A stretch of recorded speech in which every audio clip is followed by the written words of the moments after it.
En esta semana para elevar el sentimiento dominicano a través de nuestros programas, y hoy tenemos un invitado de lujo, porque para nosotros es un placer tener aquí al general Soto Jiménez, que nos acompaña en el día de hoy con el amigo Rafael, y junto a ellos es una especie de disertación que usted va a dar acerca de esos días que precedieron a la noche del 27 de febrero. General, bienvenido al programa. Rafael, bienvenido de verdad, y el espacio es suyo, señor. Bueno, ante todo, decir mi satisfacción, mi complacencia de encontrarme y acudir a esta convocatoria tan especial, tratándose de un amigo y del equipo, de todo el equipo, de un amigo tradicional. Gracias. Y entonces, decirte junto con eso un saludo muy dominicanista para toda tu audiencia, ¿verdad? Que yo sé que es amplia y grande, y llevar los acontecimientos que pasaron en la noche del 27 de febrero, no solamente los tradicionales, sino los pocos conocidos, ¿verdad? Y yo me llevo mucho de eso, porque tú eres un hombre de Ciudad Nueva. Sí. Yo en mi infancia y mi adolescencia, anduve mucho por ahí, y pienso que ese es un ambiente propicio. Y también es propicio tu inquietud en el programa de estos acontecimientos, de festejar estos acontecimientos, porque el país está en crisis, con la crisis del coronavirus, sí, ¿verdad? Y entonces llevar un rayo de esperanza, porque el pueblo dominicano ha vivido en toda su historia en crisis. Sin embargo, es bueno recalcar que siempre ha salido de ellas, y ha salido de ellas airoso. Gracias al heroísmo del pueblo dominicano. Entonces, yo creo que es importante que se llegue a ventilar esta cosa, no solamente como una celebración, sino como una vocación de esperanza. De esperanza, y no solamente eso, sino para que realmente, como es la idea de que las nuevas generaciones aprendan, o sea, qué fue todo lo que ocurrió justamente para nosotros estar celebrando esta independencia en la República Dominicana el próximo sábado 27 de febrero. Exacto. Mira, entonces yo creo que no podemos hablar de este acontecimiento sin los antecedentes. Entonces, o sea, las cosas cómo llegamos al 27 de febrero. Y yo creo que lo primero, para no hacerlo muy dilatado, señalar, es la llamada revolución reformista del 1843, de mayo de 1843. ¿Por qué te digo esto? Eso fue la revolución contra la dictadura de Boyer, del presidente Boyer. Entonces, el genio táctico, ¿verdad?, y estratégico de Duarte, no son iguales las dos cosas, estratégico y táctico de Duarte, montó, vamos a decir, el ensayo de su proyecto, de la culminación de su proyecto en esa revolución reformista, porque en la lucha contra Boyer participaron los haitianos y los dominicanos. Como siempre ha pasado tradicionalmente, después de que el pueblo dominicano y sobre todo los dirigentes de la revolución independentista de Juan Pablo Duarte participaron en ella, entonces mandaron un delegado, los haitianos, que fue el que iba a ser presidente después, Charles Gerard Ayné. ¿Y para qué lo mandaron? Lo primero que hizo fue apresar a todos los trinitarios del movimiento, ¿verdad? Porque vieron la fuerza, ¿cómo dirías tú? El power, ¿verdad? Ajá, el power que tenían los independentistas. Y entonces, finalmente, Gerard apresó a la mayoría, entre ellos a Matías Ramón Mella, que fue un agente activo en la revolución reformista. Inclusive estuvo en Haití en los preparativos de la revolución. Fue apresado junto a muchos otros, Santana fue apresado también, y perseguidos la mayoría de los gestores de ese movimiento en el que participó directamente Juan Pablo Duarte. Ahora bien, producto de esa represión después de la revolución reformista, entonces no solamente fueron presos, sino que Duarte tuvo que abandonar el país. Sánchez tuvo que fingir que se había muerto y le hicieron un entierro formal para dirigir escondido, ¿verdad? Y el hombre activo del 27 de febrero, como dirigente naturalmente, fue un personaje que yo pienso que se ha discriminado un poco, y sobre todo envuelto en la leyenda de su trabucazo, que fue Ramón Matías Mella. Ese fue el hombre. O sea, ahora, ¿por qué se produjo Y ese es el primer antecedente. El segundo antecedente. Pero ¿por qué usted dice la leyenda del Trabucazo? Le voy a explicar por qué. La leyenda del Trabucazo, porque nosotros hemos sintetizado la independencia nacional, y esa es la cosa que hay que aclarar, que fue un trabucazo en la noche más alta de febrero que culminó la independencia. Y eso no es así. La independencia, y es bueno que el pueblo dominicano lo sepa, para celebrarse y celebrar su heroísmo, duró 16 años de guerra, 17 años de guerra, 4 campañas militares, multitud de batallas, ¿verdad? Y entonces, eso no fue simplemente el trabucazo, ¿me entiendes? Hubo una serie de acontecimientos que hay que señalar aquí. Ahora, ¿qué precedió? ¿Qué actividad política precedió el 27 de febrero? Fue el manifiesto del 16 de enero. Y ese manifiesto del 16 de enero, estamos hablando de un mes, algo antes de la independencia, es interesante porque ¿quién lo escribió el manifiesto? Lo escribió Francisco del Rosario Sánchez en la clandestinidad. Ahora bien, Mella es el portador de ese manifiesto. Y entonces, como siempre pasa, ¿verdad?, le entregaron ese manifiesto a don Tomás Bobadilla, que era un político avesado, un zorro político, un burócrata, ¿verdad? Y entonces él lo corrigió. Pero resulta que Bobadilla, tiguerazo, que discriminaba a los trinitarios, ¿tú sabes cómo le llamaban? ¿Cómo le decía? La revolución de los muchachos. Pero no era para celebrar a los muchachos, era por aquello que tú conoces muy bien y todo lo que estamos aquí, que dice el dominicano en su argot popular, que el que se acuesta con muchachos amanece, ya tú sabes. Y entonces los discriminaban. Y además le decían, los más decentes le decían los filorios, que es una florecita pequeña, ¿verdad? Pero Bobadilla. O sea, ninguneándolo, como quien dice. Exactamente, Bobadilla. Bobadilla agudo se da cuenta de que la cosa está cogiendo cuerpo, ¿verdad? Entonces lo corrige, dice él que lo reescribe, ¿verdad? Y se atribuye el documento, ¿verdad? Se lo cogió. Sí. Y entonces esa es la declaración de la verdadera independencia. Ahora bien, ¿por qué ante una dictadura? Porque eso es otra cosa que hay que decir aquí. Bien, la dominación haitiana no simplemente fue una dominación, era una tiranía, ¿verdad? Que donde se juntaban 3 en un parque o en esa calle que tú conoces de la ciudad colonial, inmediatamente iba un individuo que le decían le callé, de ahí viene la palabra calié, ¿verdad? Y anotaba fulano y fulano están juntos. O sea que había una represión, ¿me entiendes? Entonces, la gente se pregunta, pero ven acá, ¿y cómo en esa dominación se puede producir un movimiento como que el que se produjo después? Sencillamente, porque es otro detalle que la gente no conoce. Aquí había muy pocas tropas haitianas, y las tropas haitianas eran dominicanas, porque tampoco se sabe que había una ley del servicio militar obligatorio donde los dominicanos desde los 18 años tenían que pertenecer ahí. Y entonces... Que eso fue lo que conllevó a que cerrara la universidad. No, y hay otra cosa, que también yo pienso que los haitianos, ¿cómo que dice el dominicano? Que se durmió sobre el oído, ¿verdad? Y se confió. Y resulta que ese era un movimiento que tenía raíces poderosas. Entonces, esas raíces poderosas habían alcanzado a esas tropas.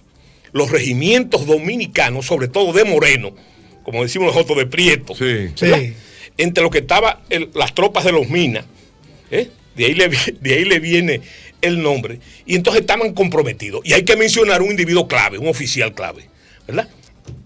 Que era Santiago Basora, el coronel Santiago Basora, ¿verdad? Que era de las tropas africanas, como se decía, pero era más dominicano que tú y que yo, ¿verdad? Y entonces estaban comprometidas. Solamente en la capital, que tú te preguntas, ¿y qué capital? Porque nosotros hablamos de la capital y hacemos de una vez la simetría de que es igual que la capital de ahora. Es una capital que está en discusión si había 6.000 habitantes, si había 4.000 habitantes o había 2.000 habitantes, ¿verdad?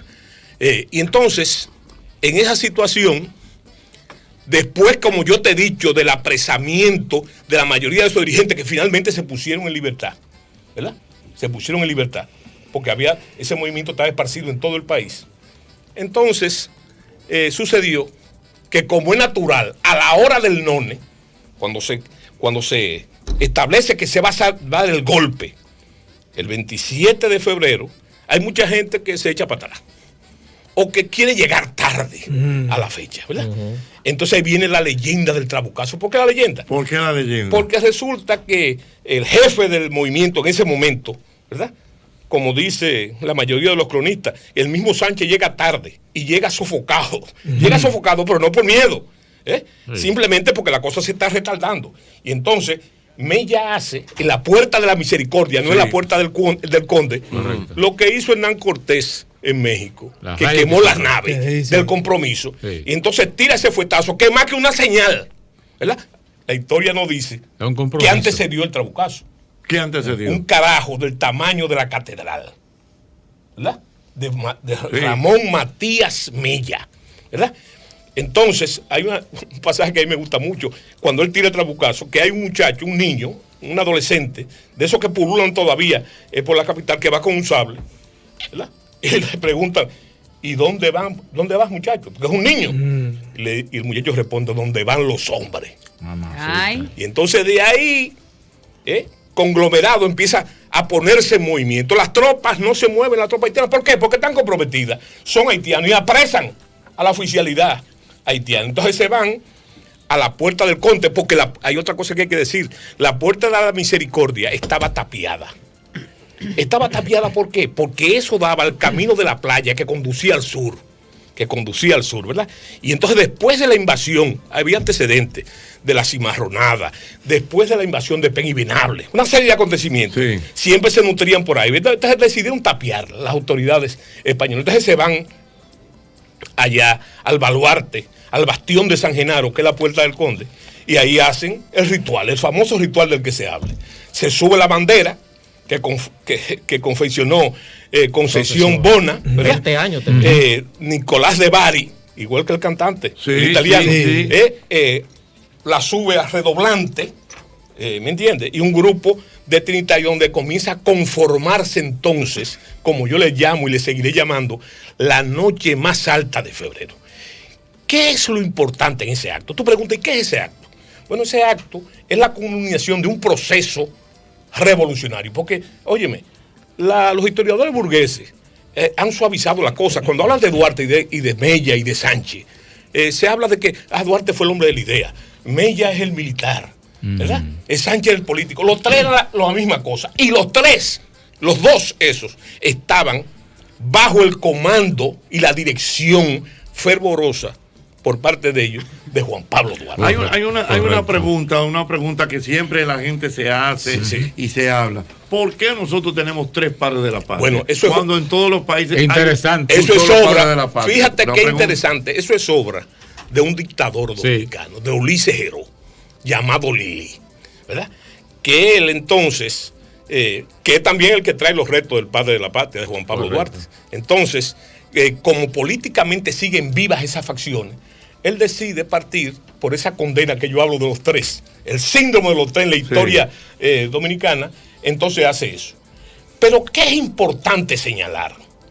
Que esos otros 2, sacando a Juan Pablo Duarte, que es el líder, sacando a Duarte, esos 2, y eso hay que verlo claramente, no solamente llegan ahí por sus méritos personales, sino por ser los principales acólitos y seguidores de Juan Pablo Duarte, ¿verdad?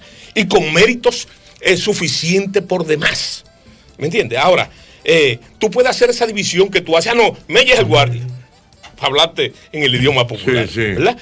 Sánchez es el político, el cabeza caliente. Y Duarte el ideal. No, los 3 eran militares, ¿verdad? Fueron militares. Duarte que lleva a los trinitarios. Duarte que lleva a los trinitarios a que ingresen a las Fuerzas Armadas, a la Guardia Nacional Haitiana, más allá del servicio militar obligatorio, para que hagan carrera, para que se infiltren. Lo pone, fíjate que aquí, bueno, y eso no es malo, se hace una exaltación de Duarte en todos los sentidos. Por ejemplo, se sabe que Duarte era esgrimista. ¿Era porque tenía vocación olímpica? No, era para que los dominicanos aprendieran el uso de las armas y fundamentalmente de también lo que se discrimina del machete. Ese instrumento forjador de libertades desde el principio del nacimiento de la nación dominicana. La selección de Sánchez y Mella por parte de Duarte. No, por parte de Lilis. por No dice parte como del padre de la ILIS. patria. Él Como dice- padre de la patria, sí. Él dice de la selección de Sánchez. Me refiero al movimiento. Para el movimiento en el de- momento en que él decide utilizar, o sea, los recursos de Sí. dos personas, ¿por qué elige a esas dos personas? No. Él no elige a esa persona. Ellos pertenecen a un grupo, al movimiento de Duarte. Mira, déjame decirte, y eran realmente, yo me río mucho con el asunto de los popis ahora y de los guau. Sí. Óyeme, el mismo Duarte lo dijo, en la República Dominicana todo lo han hecho los jóvenes, todo lo que se ha hecho, lo han hecho los jóvenes y casi imberbe. Resulta que Mella nació en el 16, era un muchacho. Entonces, lo que tú preguntas, ¿cuándo? ¿Verdad? Que hay que poner las cosas en su sitio también. Duarte comienza, después que retorna de Barcelona, muy influenciado, dicho por él, por los fueros de Cataluña, y los catalanes están en eso todavía.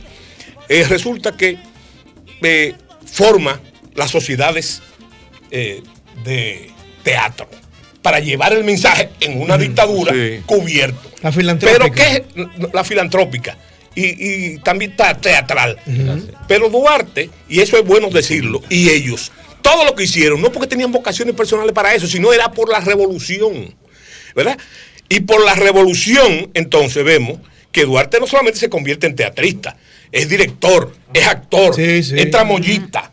Pero Mella también, y todo su grupo. Y los trinitarios actuaban también. Y actuaban, y Mella actuaba. Claro. Entonces, se pone esa actividad comenzó en el 38, cuando la fundación de la Trinitaria. Eso hace tiempo que estaba en marcha. O sea, que eran mucho más jóvenes, todavía aún, de cuando se produce la independencia. Una pregunta general interesante. En el momento después de la reforma, ya cuando Boyer es destituido en Haití, en el país habían 4 grupos que estaban tratando de que todo se resolviera, que eran los pro ingleses, los pro españoles. Los proteccionistas. Sí, exactamente. Sí. Los afrancesados, sí, que ahí estaba Buenaventura Báez. ¿Qué determina a esos grupos en relación a los independentistas para que se dé la independencia? No, fíjate. La independencia es fruto, y la noche más alta de febrero es fruto de una gran alianza social, donde convergen una serie de grupos. Óyeme, Buenaventura Báez no solamente el afrancesado, sino que fue el diputado más joven de la Asamblea Haitiana, ¿verdad? Bobadilla era funcionario haitiano, un burócrata haitiano.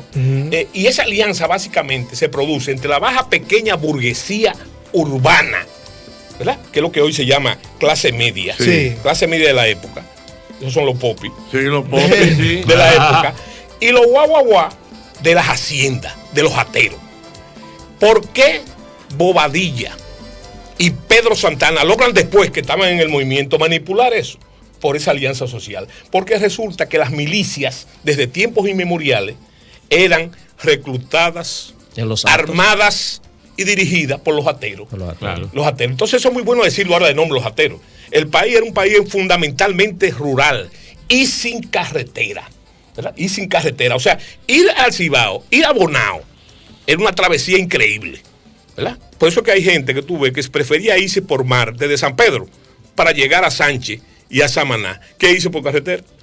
Ajá. Sí. Y entonces, resulta, yo te digo a ti, que hay una serie de acontecimientos. Por ejemplo, el bautismo de sangre de la República, que fue la fuente del rodeo, y la cabeza de las Marías, por allá en Neiva. La gente se cree que eso fue un grupo de dominicanos que le hizo frente a la invasión de Sufrón por el sur profundo. ¿Qué le hicieron? No. Fue que las tropas que estaban ahí también eran dominicanas. Y cuando empezó la invasión, se le levantaron a los haitianos y comenzaron a canalizarlo hacia la batalla, hacia Asua, ¿verdad? Y sobre todo con un propósito estratégico brillante, que era que no se fundieran las dos columnas, porque cada columna tenía 10,000 hombres, ¿verdad? Si llegaban juntas las dos a Asua, ¿verdad?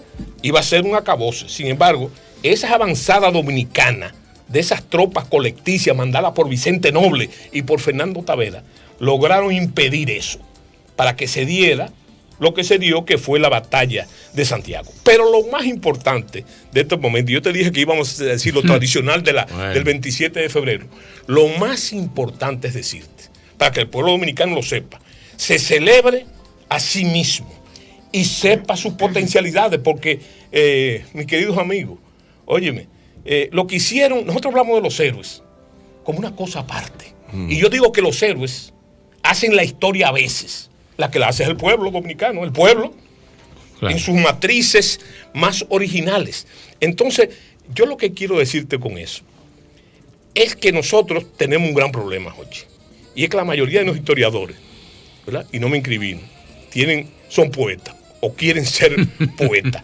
Entonces la poesía, que es el mundo onírico y subjetivo, desfigura en algunos casos la historia. Entonces hay que decir las cosas por su nombre, ¿verdad?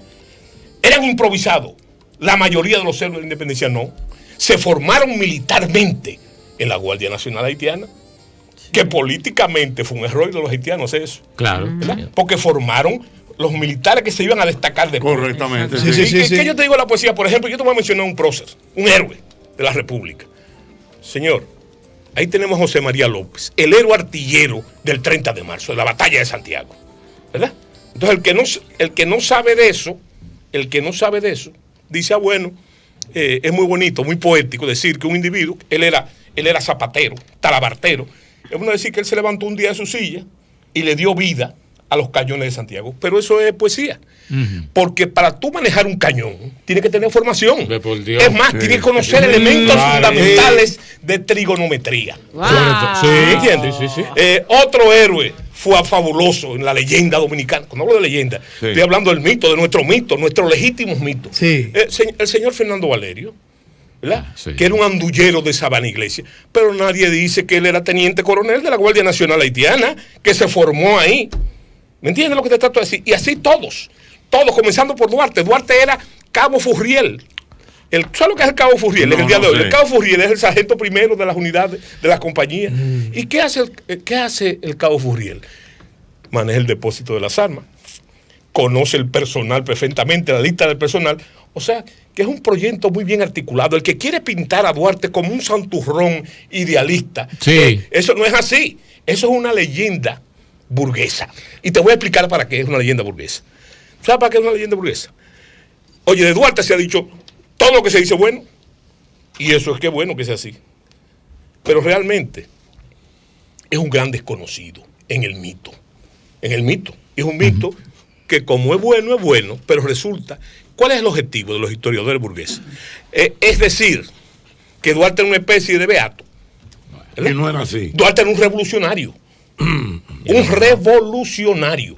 Oye, como decimos nosotros, con pelo en el pecho. Sí. Y es capaz de Duarte de decir cosas como esta.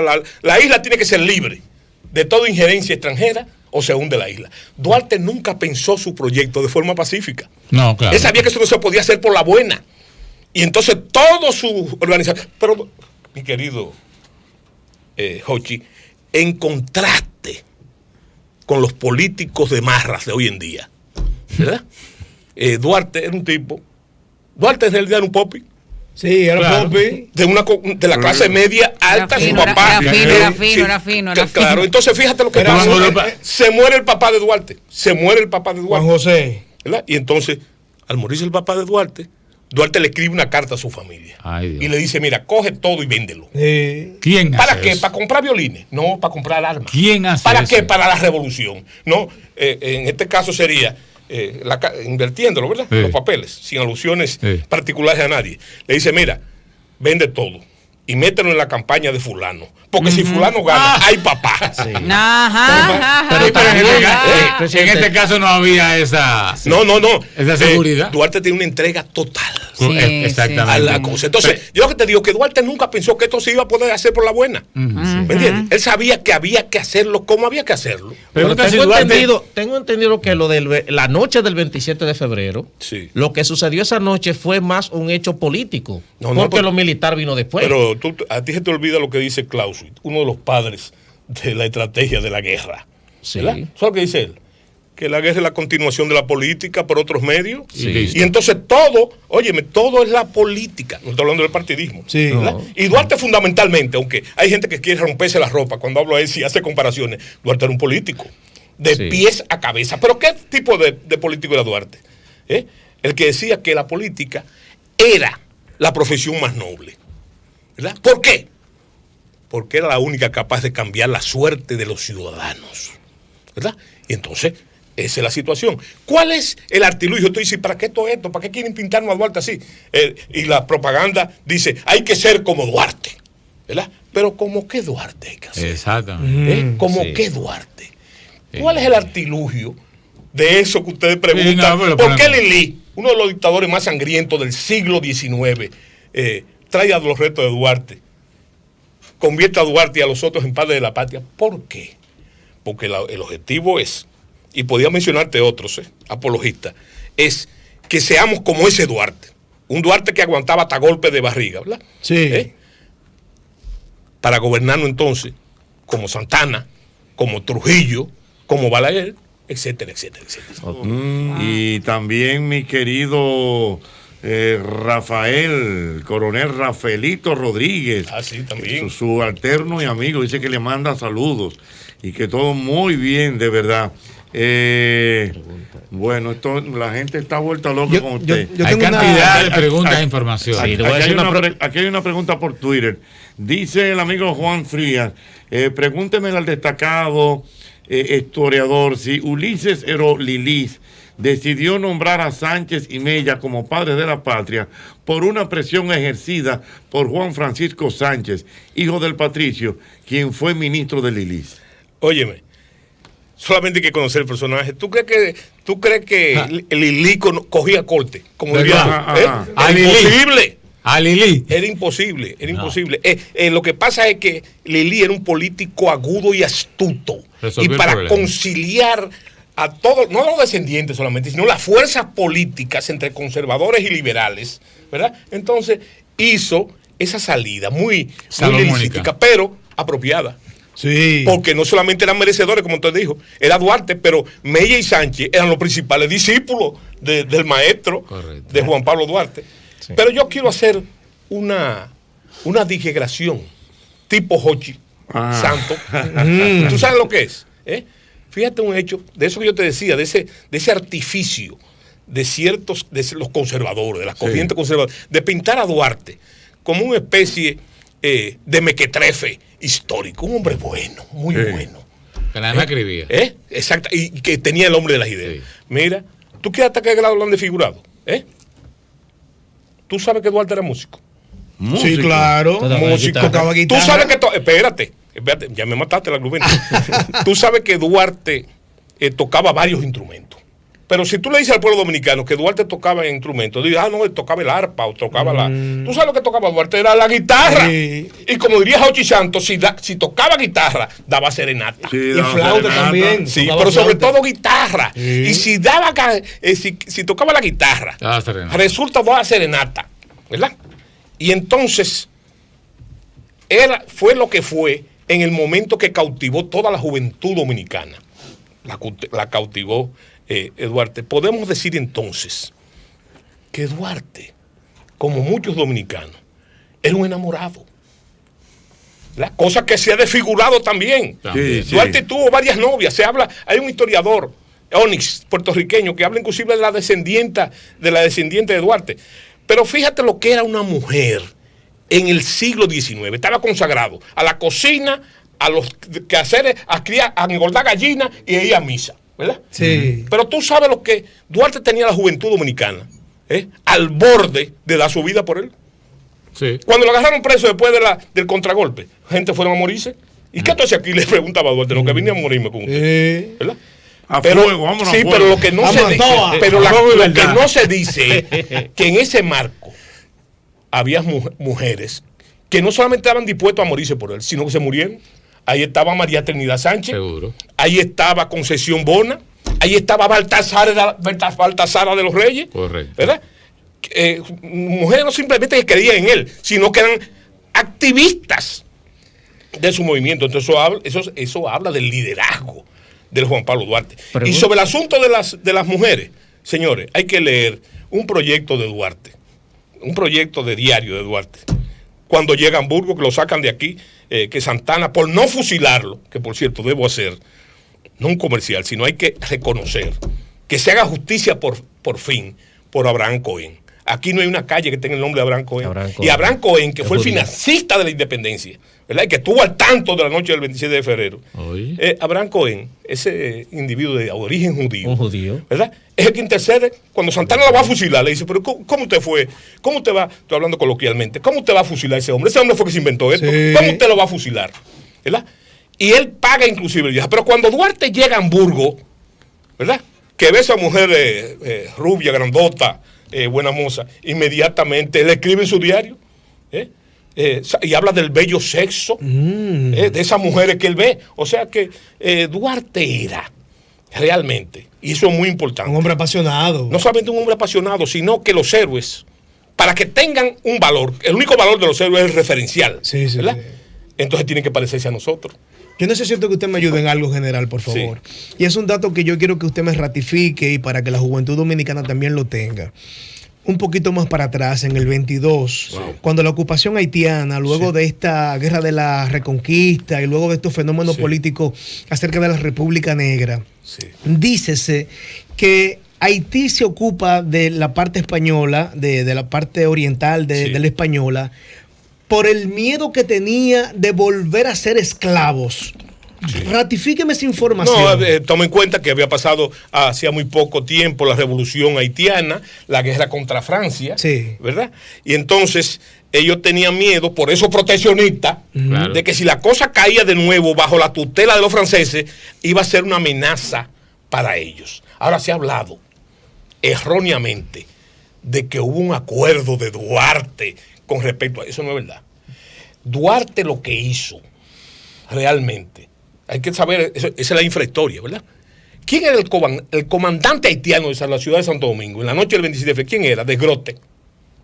Y de Grote era masón. ¿Qué significa eso? Que era hermano masón de Juan Pablo Duarte. Correcto. Pero fue masón Washington, fue masón Benjamin Franklin, fue masón Adán, fue masón Bolívar, fue masón San Martín. ¿Me entiendes? Entonces, en esa tesitura, Duarte estaba enmarcado en ese movimiento revolucionario, ¿verdad? Y naturalmente, la política, siempre la política, el arzobispo Portes, y ojalá que no me satanice la iglesia, lo declara, lo recibe como padre de la patria en marzo, ¿verdad? A su llegada. Sin embargo, varios meses después, lo declara traidor de la patria. ¿Por qué? Porque había hecho una alianza ultranza con el general Pedro Santana. Entonces, bueno, muchas preguntas aquí, vamos, tenemos que ir resumiendo. Mira, perdón, J, mira, dice Mario Gómez que le pregunte al general Soto Jiménez sobre el general Gregorio Luperón, que por qué no es de los fundadores, de los padres fundadores. Pues Gregorio Luperón. No puede ser de los padres fundadores porque cuando surgió la independencia, ¿verdad? Luperón era un niño y participa como sargento, se dice, no hay constancia, en la última batalla de la independencia, que fue la batalla de Sabana Larga. Entonces, óyeme, hay que tomar en cuenta una cosa también. Él se podría decir básicamente que es uno de los prohombres, de los fundadores de la restauración. De la restauración. Definitivamente. Pero de la independencia no, porque no tenía edad para eso, ni hizo nada esencialmente para eso. Pero ahora, se podría decir otra cosa de Luperón interesante. Para ese amigo que pregunta. Yo no he encontrado ninguna referencia en todo lo que he buscado de que ninguno de los independentistas usan la palabra democracia. El primero que la usa, y por eso yo le llamo el soldado de la democracia, es Luperón. Bueno, pero yo creo que la capacidad que tenía Luperón. Madre, ¿por qué no es padre de la patria? No, padre de la patria.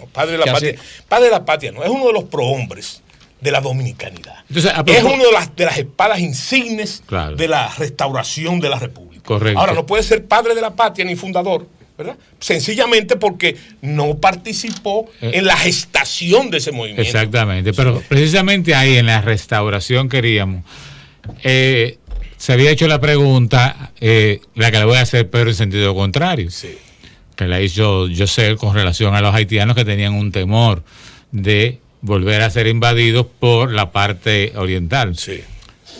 Entonces, se ha preguntado el hecho de por qué Santana tomó acciones contrarias a la independencia inicial, y se dice que él tenía miedo de que el ejército dominicano no bien formado perdiese la fuerza y los haitianos podrían retomar la parte oriental. Sí. Esa es una de las razones que se esgrime, sí, y que él prefería el protectorado español por eso. Mira, eso no tiene ningún asidero. Es más, yo he hablado mucho de eso. Yo he hablado mucho de esa razón. El argumento principal de la anexión a España es ese que tú dices. Correcto. Sin embargo, eso es descabellado porque la historia demuestra que no, ¿verdad? Ese temor es inexistente, pero ¿cómo tú vas entonces a explicar que los desarrapados soldaditos del pueblo dominicano, ¿verdad?, mal vestidos, mal armados, derrotaran en el 63, después del 63, uno de los poderes militares más grandes de la tierra? Correcto. ¿Verdad? Que era el poder español. Entonces, eso está desmentido. Mira, Santana en realidad, ¿verdad?, es una gran herida abierta en el temperamento del dominicano. Y no tiene excusa para la traición de la anexión. No tiene excusas de ningún punto de vista, ni humano ni nada, que estaba cansado ante las insurrecciones del pueblo permanente, de los partidos, del baecismo.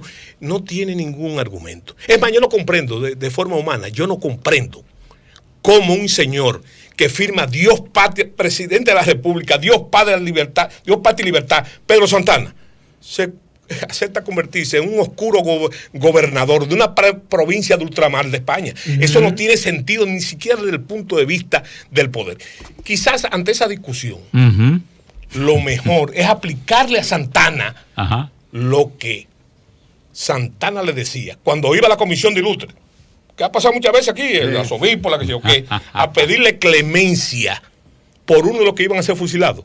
Santana lo despachaba con una frase que hay que aplicársela a él, que decía: contra la traición no puede haber piedad.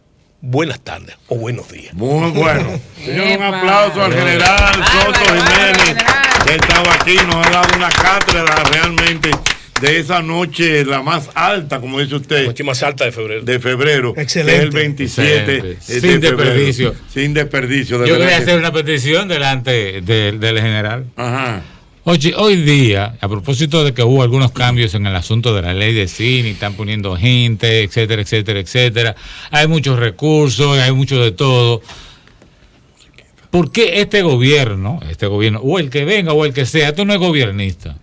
Señores, yo he visto series bien hechas en Netflix, de actividades en otros países históricas, y se han hecho con actores con renombre de sus mismos países. ¿Por qué aquí no se hace algo serio? Una miniserie hecha, bien documentada, con personas que tienen conocimiento. Buena idea. Y que se haga algo para que se le quite a la gente de la cabeza todas las estupideces que nos han puesto durante tanto tiempo. Sí. Entonces, ha habido intentos, ¿eh? Sí, claro, intento naturalmente, yo sé a lo que tú te estás refiriendo. Mira, hay una serie por ahí. Hay varias, pero hay una serie en Netflix sobre Bolívar, por ejemplo. Correcto. Perfectamente, pero también hay una serie sobre San Martín y hay una serie sobre Adán. Entonces, aquí no se puede hacer y hay elementos, inclusive elementos de amarre internacional, porque mira, el cine es un negocio, ¿verdad? Entonces, todos los temas que tú enfocas, muy locales, no corresponden a la internacionalización del cine. Correcto. Naturalmente, eso es un tema por la geopolítica de antes y de ahora, muy importante. Claro. Porque tú crees que nosotros somos simplemente lo que nosotros decimos que somos. Nosotros somos el centro geográfico del Caribe insular. Y el Caribe insular es una frontera estratégica. Aquí nació América. Y por aquí pasaron todos los conquistadores de América, se hicieron conquistadores aquí. Punto. Sí. Muy bien, bueno, gracias, de verdad, buena idea, Jota. Ojalá que esto se pueda aplicar y reiterarle las gracias a nuestro querido general José Miguel Soto Jiménez por aceptar nuestra invitación y venir a conversar acerca de este movimiento tan importante, o sea, este hecho histórico tan importante como es el 27 de febrero. Gracias, mi querido. Bueno, gracias a ustedes por esta invitación que yo defiero con mucho gusto. Decir que, como es la Semana de la Dominicanidad, también hay un libro que ha escrito Soto Jiménez, Dominicaneando, que es importante que la gente lo pueda adquirir después. No, adquirir no. Yo quiero regalárselo a cada uno del equipo. Sí, vamos a regalarlo. Bueno, pues yo manejo eso, tranquilo, yo lo manejo. De acuerdo. Gracias, Rafael, gracias al general José Miguel Soto Jiménez, es el mismo golpe.